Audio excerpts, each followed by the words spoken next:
आप देखिए कि ये कैसा व्यक्ति है ट्रंप और कैसे लोगों से घिरा हुआ है। और मुझे तो एक दूसरा डर अब लग रहा है। डर यह है कि जब इसने वेनेजुएला के राष्ट्रपति को, मादुरो को, उसकी पत्नी के साथ उसका अपहरण कर लिया, अपहरण करके अपने यहाँ जेल में डाल, तो मुझे लगता है जैसे इसके मुंह में खून लग गया। और जैसे बाघ जो होता है उसको खून लग जाता है, वो आदमखोर हो जाता है, मनुष्य का रक्त का स्वाद मिल जाता है, रक्त तो मनुष्य को ढूंढ ढूंढ के मारता है उसको खाने के, वैसे ही इसको वेनेजुएला का में जो इसने कुकृत्य किया है, डकैती की है, एक प्रकार से उस डकैती के बाद ये अब कुछ भी कर सकता है। ये पागल हो गया है। अमेरिका में तो इसके लिए कोई दवा नहीं, क्योंकि अमेरिका में जो लोग हैं, इसके जो आसपास लोग हैं, वो सारे एक नंबर के चमचे घिरे हुए हैं। वो इसकी प्रशंसा में ही गुणगान किए जा रहे हैं, इसका प्रशस्ति गान कर रहे हैं, इसलिए तो रुकने वाला नहीं। और इनका जो विपक्षी है वो तो विपक्ष की भूमिका निभाता रहेगा, वो इसकी आलोचना करता रहेगा, लेकिन उससे इसको कोई अंतर नहीं पड़ता। तो ये एक बहुत बड़ी बात है। और वहां पर आप समझिए कि इसकी बोली बाणी से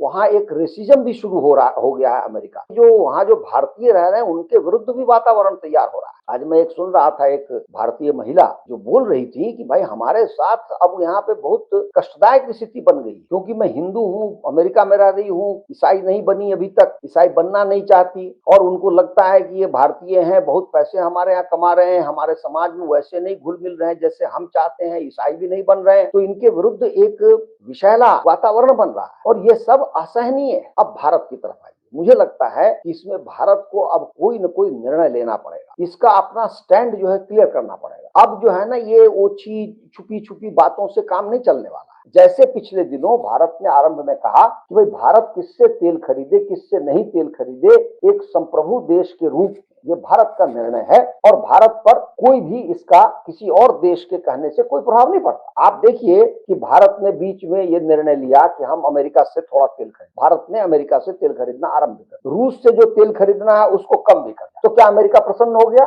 नहीं प्रसन्न होगा। देखिए वो घड़ियाल का मुंह है, वो आपके थोड़े थोड़े से उसका मुंह नहीं भरेगा। और अभी मैं एक भारतीय जो व्यापार संघ के बहुत बड़े जानकार हैं, उनकी बात से मैं पूरी तरह सहमत हूं। उन्होंने कहा है कि मान लीजिए कि भारत एक बूंद भी तेल नहीं खरीदता है रूस, तो क्या ट्रंप प्रसन्न हो जाएगा? नहीं, फिर वो कुछ और कहेगा, फिर वो किसी और बात पर वो नाराज हो जाएगा, क्योंकि वो चाहता है कि आप झुक के उसके तलवे चाटें। वो चाहता नहीं कि आपके उसके सामने कोई उसका समकक्ष, कोई उसका बराबरी वो पर वो कोई रहे। इसलिए आपको अपना स्टैंड साफ करना पड़ेगा, आपको अपनी दृष्टि स्पष्ट करनी पड़ेगी, आपको कहना पड़ेगा कि भाई हम एक संप्रभु देश हैं,